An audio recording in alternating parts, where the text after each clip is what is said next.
আসসালামু আলাইকুম। রোমানিয়া থেকে আমি আরমান। বর্তমান সময়ে প্রচুর বরফ, যা আমাদের কাজ করাটা অত্যন্ত কষ্টকর হয়ে গেছে।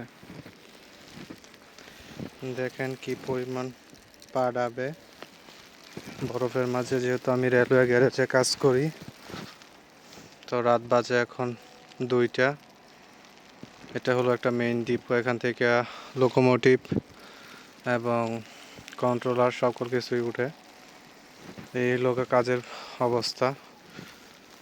তো এটা একটা গ্যারেজ। আর এই যে এখানে রেল লাইন ছিল, রেল লাইনটা সম্ভবত বরফের নিচে ঢাকা পড়ে গেছে, দেখলেই বোঝা যায়। এই যে এটা হলো রেল লাইন। রেল লাইন কি আর বোঝা যাইতেছে না? এই যে রেল লাইন কতটুকু নিচে পড়ে গেছে। এই হলো বর্তমান পরিস্থিতি। দোয়া করবেন সবাই। ইনশাআল্লাহ। আসসালামু আলাইকুম।